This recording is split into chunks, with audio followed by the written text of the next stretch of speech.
Naam, wapendwa watazamaji wetu, karibuni katika sehemu ya pili ya kipindi chetu cha Kumekucha, ambapo kama nilivyosema awali, hii ni sehemu ambayo tunakuwa na mgeni studio hapa kwa ajili ya mahojiano. Kwa siku ya leo tupo na mwanaharakati wa masuala ya maadili ambaye pia ni mkurugenzi wa taasisi inayoitwa kama Tubadilike Investment, anaitwa ndugu Jacob Malihoja. Habari ya asubuhi bwana Malihoja. Nzuri sana ndugu mtangazaji. Karibu sana. Asante sana. Pamoja nami nitakuwa na Rainfred Masako kutoka upande wa pili. Naam, Malihoja, tunazungumza kuhusu mmomonyoko wa maadili mashuleni. Nyinyi ni taasisi hii Tubadilike, na wewe kule ni mkurugenzi, lakini pia ni mwanaharakati. Labda kwanza chachu iliyokufanya mpaka kwanza kukawepo na hiyo Tubadilike Investment, halafu kwa nini mmeamua kujikita mashuleni kwenye kuhusiana na haya, hii mambo ya mmomonyoko wa maadili? Mimi nafahamu labda yako mpaka nje ya huku pengine. Asante sana ndugu mtangazaji. Kwanza nitoe shukrani kwa ITV kwa kunikaribisha kwenye kipindi hiki, na pili nianze kusema ambacho umeniuliza. Kimsingi Tubadilike Investments ni taasisi mpya ambayo lengo lake kubwa ni kwa ajili ya kutengeneza machapisho, majarida na kazi mbalimbali kwa ajili ya kuibadilisha jamii kutoka kwenye mienendo mibovu kwenda kwenye mienendo mizuri. Lakini leo ningependa tuzungumzie kwanza maadili ya wanafunzi, maadili ya vijana waliokuwepo mashuleni.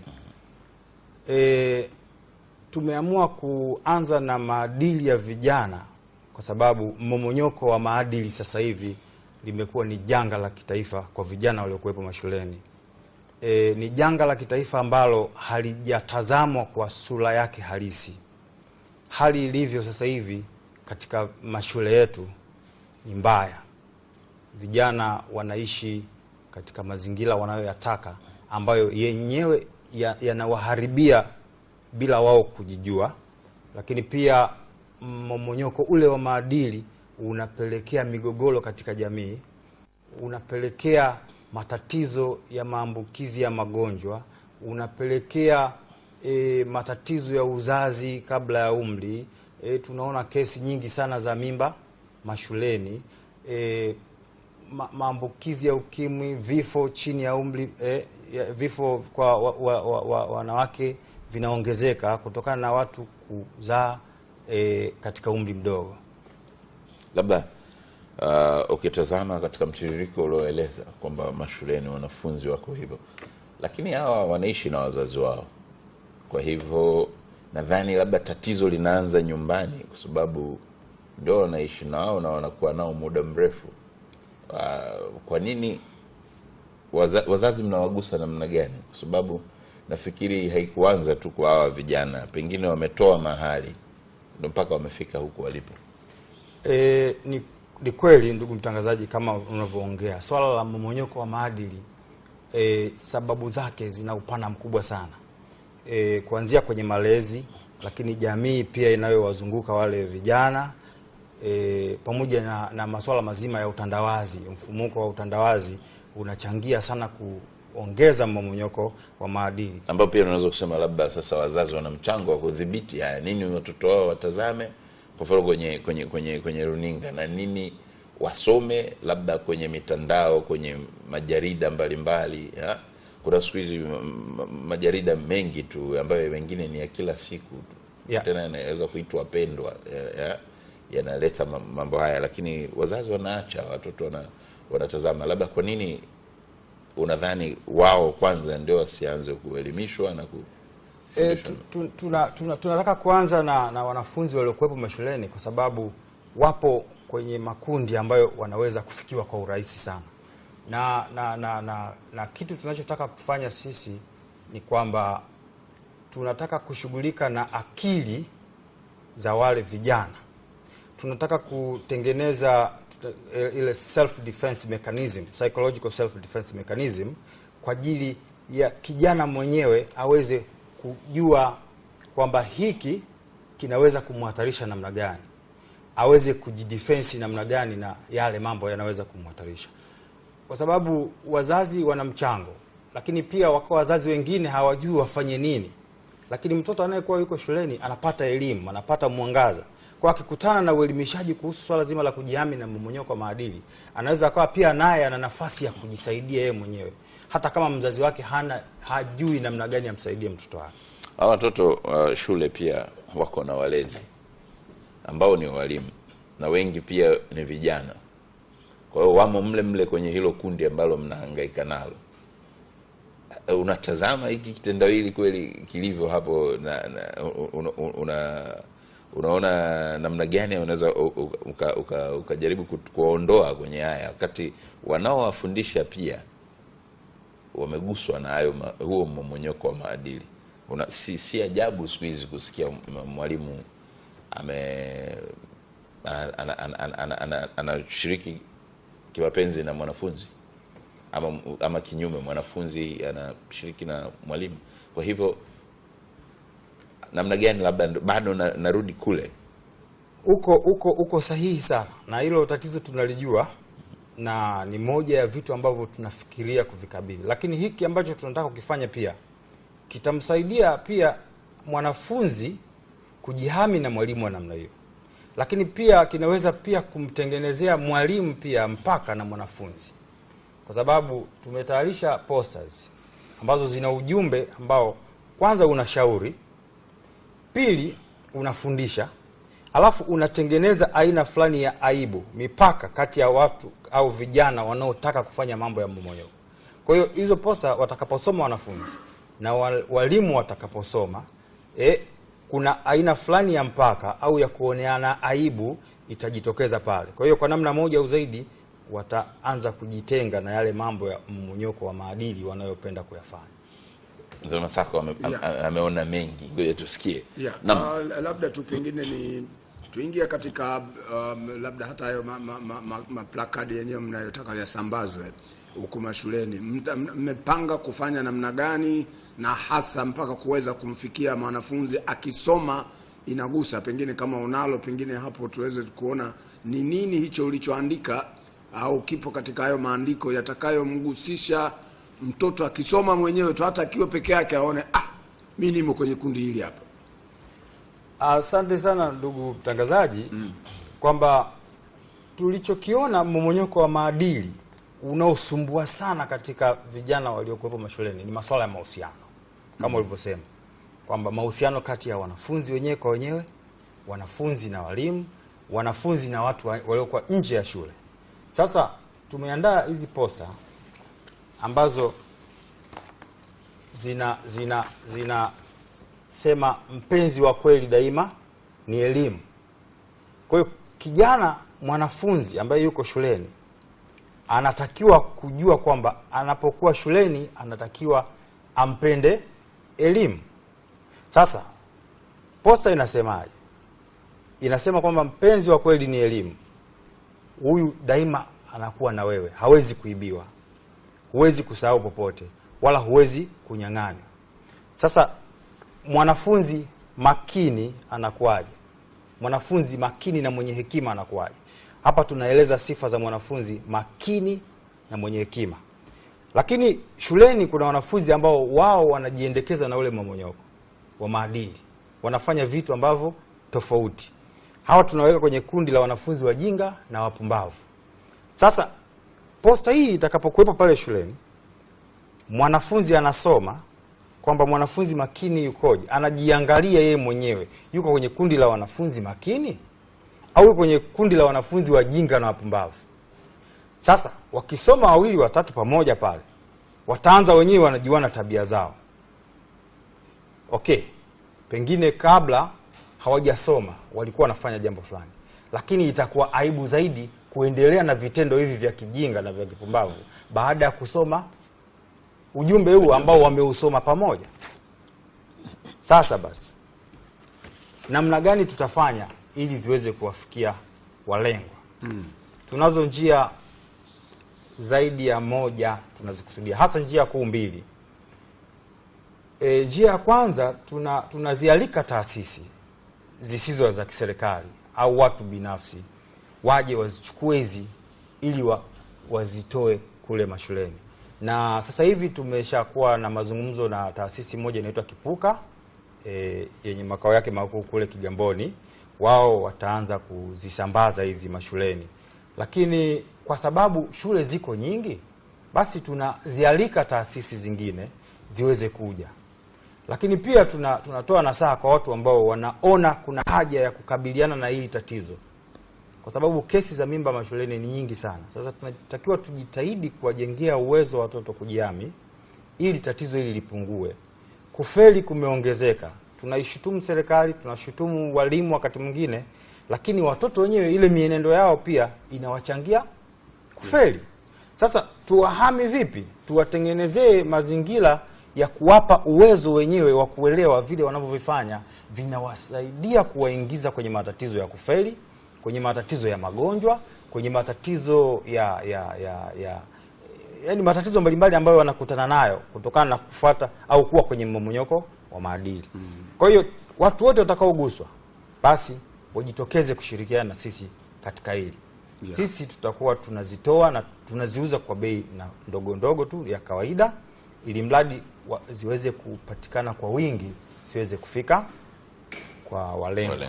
Sasa labda pengine upo uwezekano mkubwa sana wako wazazi wenye uwezo, ziko taasisi ambazo zingependa sana kukabiliana na matatizo haya, na hasa mmomonyoko hiyo inavyozidi kuwa mikubwa karibu kila mahali.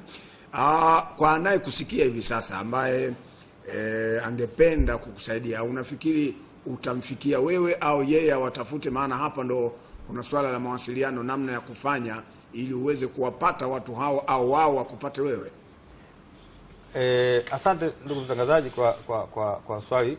Ni kwamba tunawafata lakini pia watakaoguswa na kusema sisi hatusubiri tufatwe, tutaomba tu wawasiliane na sisi ili tuweze kuona tunashirikiana namna gani ili swala liweze kufanikiwa. Unawasiliana vipi? Tutataja au sijui nitaje kabisa namba za simu? Namba zetu za simu ni Voda 0756 680 200 na Airtel 0782 754 110 na Tigo ni 0713 201 558. Hizi ni namba zetu. Kwa hiyo kwa mtu atakayeona tusisubiri tufatwe, basi anaweza kuwasiliana sisi kwa kutumia namba hizi, alafu tukaangalia namna gani tunafanya. Lakini lingine ni kwamba taasisi ya Kipuka yenyewe tayari imeshaanza kutengeneza mazingira ya kuzipata hizi, lakini itaendelea kukusanya nguvu, kuunganisha nguvu mbalimbali ili swala liweze kufanikiwa. Na lengo letu sisi ni kuweza kufikia shule zote, tukianza na shule za sekondari. Lengo letu ni kuzifikia shule zote nchi nzima, kwa sababu ukishughulika na kundi fulani dogo afu kundi lingine halina hiyo information, bado kundi lile linaweza kuwa na madhara kwa kundi hili ambalo tayari lina hiyo information. Sasa tukifanikiwa kufikia wigo mkubwa zaidi, tunaweza kutengeneza mazingira salama zaidi. Labda mnawafikia hawa wanafunzi mbali ya haya machapisho, namna nyingine ambayo mnawafikia au ambayo tayari mmeshaanza kuitumia kuwafikia ni namna gani? Mnawakusanya na kufanya warsha ama mnatumia njia gani? Ambacho tulifanya ni kwamba kuna baadhi ya shule tu hasa kwenye eneo la Kigamboni wao wameanza kuzitumia hizi stickers. Lakini lengo letu sasa hivi tutakapokuwa tunasambaza hizi kwa kushirikiana na asasi zisizo za serikali na mtu yeyote ambaye atakuja kushirikiana na sisi, tunakusudia pia tuwe tunafanya na semina ama na wanafunzi ama na wazazi, ili kuweza kutengeneza mazingira ya kuwasaidia zaidi, pamoja na kuwa wanasoma tu hizi stickers. Nje ya Dar es Salaam kuna mahali ambapo tayari mmeshafanya hizo shughuli? Tumeanza majaribio ya eneo la Kigamboni tu, na sasa hivi ndio tunataka tufanye kwa mkoa wa Dar es Salaam, na ikiwezekana tufanye nchi nzima. Vipi kuhusu programu za walimu? Programu za walimu na wenyewe waweze kuendana na haya mnayohubiri, ili walimu litawagusa kwa namna moja au zaidi. Lakini mipango ya siku zinazokuja ni kwamba sambamba na hii kitakuja kitabu sasa kitaeleza mambo mengi sana. Tayari kiko katika hatua za mwisho. Kitaeleza mambo mengi sana yanayofanyika mashuleni, namna wanafunzi wanavyoingizana kwenye matatizo na madhara yake, kwa sababu kuna kesi nyingi ambazo wazazi hawazijui. Kwa mfano swala la utoaji mimba, kuna wasichana wengi sana wanatoa mimba, na kumekuwa na kesi za wasichana wanaokufa wazazi hawajui kama wamekufa kwa sababu ya swala zima la mimba, utoaji mimba. Utakuta binti anakuja anasema anaumwa tumbo, siku moja siku mbili labda amekufa, wazazi hawajajua, kumbe ameenda uchochoroni kule ametoa mimba, kuja vibaya, na kule ameambiwa labda pengine utasikia maumivu au hivi, tumia dawa hizi. Mtoto hasemi nyumbani, anaugulia kwa sababu amepewa dawa, mwisho wake kifo kinamkuta. Wazazi wanasema binti amekufa ghafla, hawajui kumbe nini alifanya. Sasa hizo kesi ziko nyingi sana. Kwa hiyo tumeona kuna haja ya kufanya kitu fulani. Ukiacha mimba, juzi nimesoma taarifa kuna wanafunzi karibu 55,000 wameondolewa mashuleni. Unaona, kwa sababu ya ujauzito. Sasa hiyo ni idadi kubwa sana. Ni nguvu kazi kubwa sana imepotea. Unaona. Lakini pia labda ningesema kwa upande wa serikali, kuna vitu vingi ambavyo vinaongeza ushawishi wa haya mambo. Unajua watoto wanapokuwa kwenye adolescence age, wanapokutana na vishawishi fulani vidogo vina stimulate ile hali ya kujiingiza kwenye masuala ya mahusiano.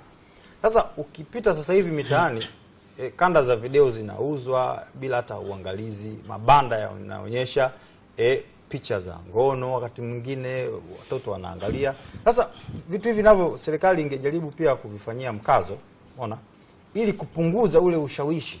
Wakati tunawaelimisha hivi, tunawaelimisha waepukane na masuala mengine ya utandawazi na nini, mitandao hii kuitumia vibaya, basi serikali nayo itafute njia. Lakini tuna laumu sana mitandao, mabanda ya video kama hivi unavyosema. Tuna kitu ambacho kila siku kiko pale na wanatumia watu wengi, na sisi pia tunaona kuna magazeti yana picha za ajabu, kuna hadithi mle za ajabu, alafu linauzwa. Nafikiri sasa hivi ndio imekuwa labda 500, pengine ilikuwa 100, 200 hapo. Kwa hiyo hata wale ukimpa yule mtoto hela ya shule ile unasema ya kununua vitu shuleni, ananunua yale, na yananunuliwa sana. Ndio yanaitwa magazeti pendwa haya mengi, magazeti ya udaku hayo. Sasa yale kuna picha mle, kuna hadithi, kuna vitu, na wanatumia sana hizi picha na lugha na hadithi kuhusiana na wasanii na nini. Wasanii hawa ni watu ambao watoto, wanafunzi wanawatazama kwa macho mawili, wanajua kila kitu chao kinachoendelea, anapiga leo wapi, anajua wapi. Kwa hata anaposikia hizi hadithi zake hizi zinapotolewa mle kwenye magazeti, mambo yao yanapotolewa mle, mengine hatujui pia kama ni ukweli ama ni uongo, yanapotolewa mle wanaiga mambo mengi mno kutoka kule. Ukitazama hata muonekano wa msanii ulivyo, ndivyo utaona watoto wengi wa shule wanataka waonekane hivyo.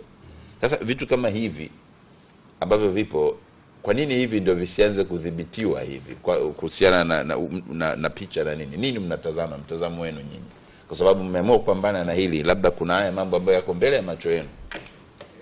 Ili ulilolisema ni kweli, ni sahihi. Ni moja ya changamoto ambazo zinawachangia sana kuwaingiza vijana kwenye mmomonyoko wa maadili, na ni swala ambalo liko ndani ya uwezo wa serikali.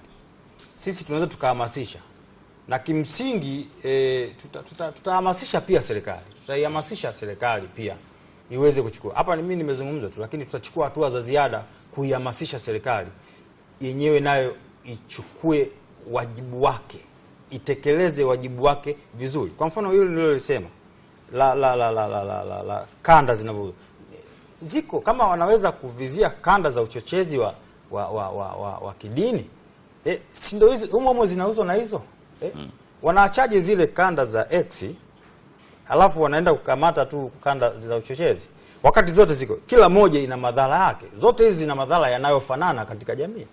Umeona? Kwa hiyo wangeshughulikia yote kwa pamoja.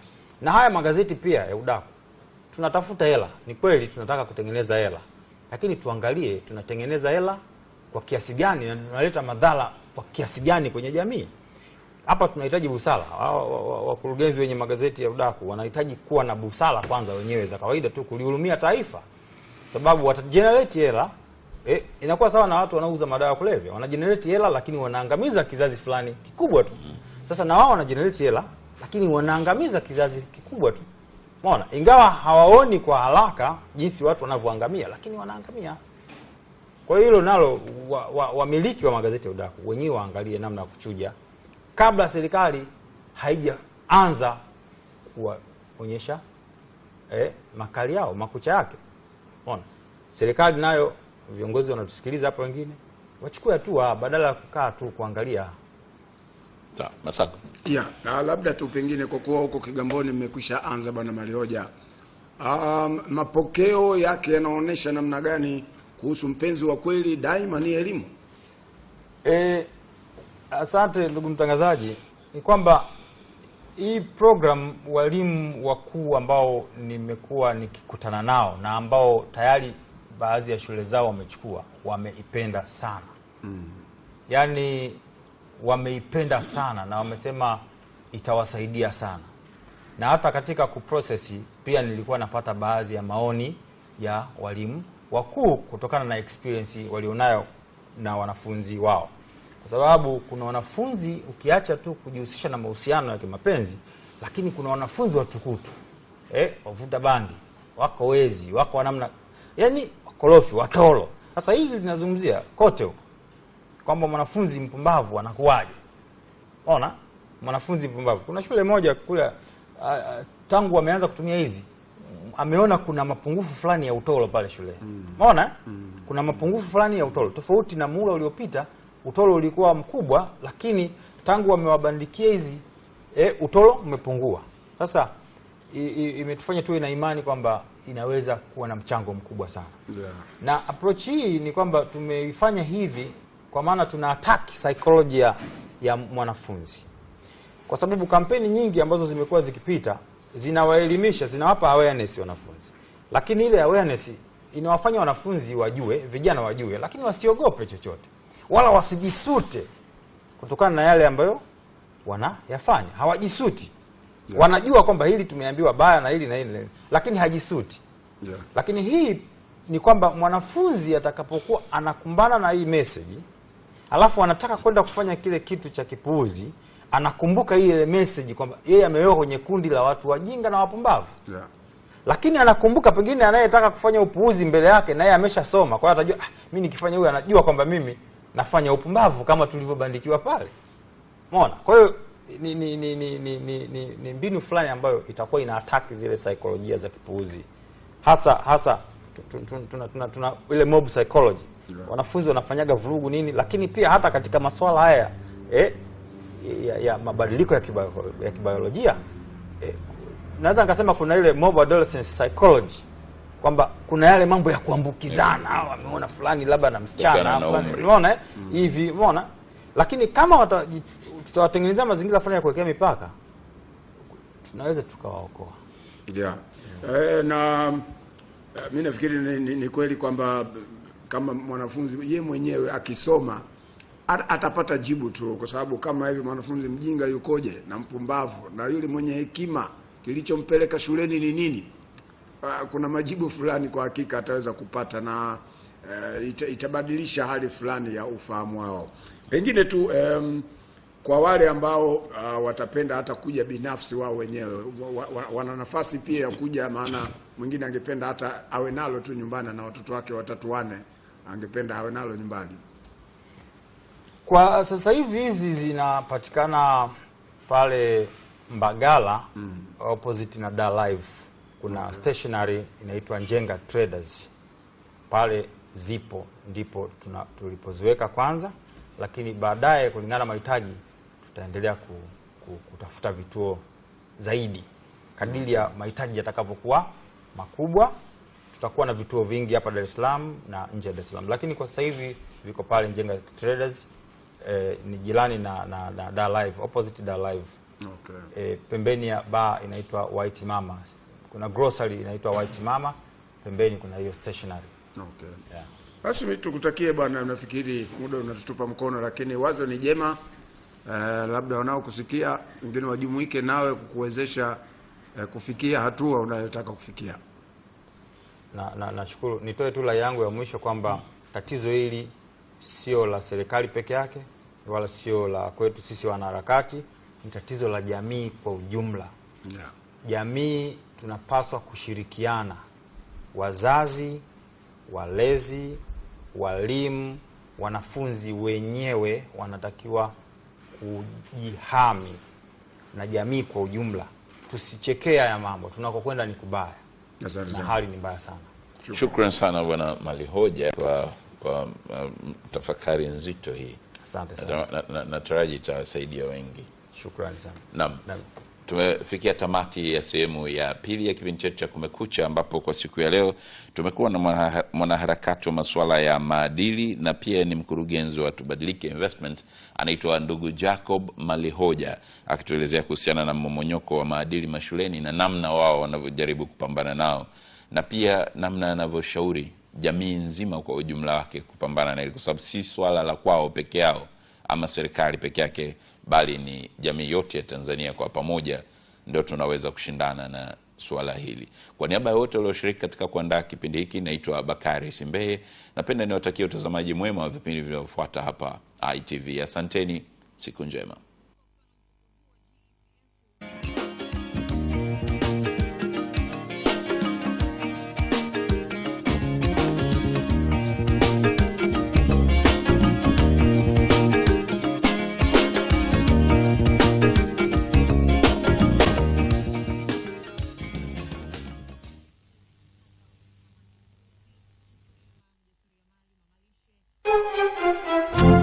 Nipashe.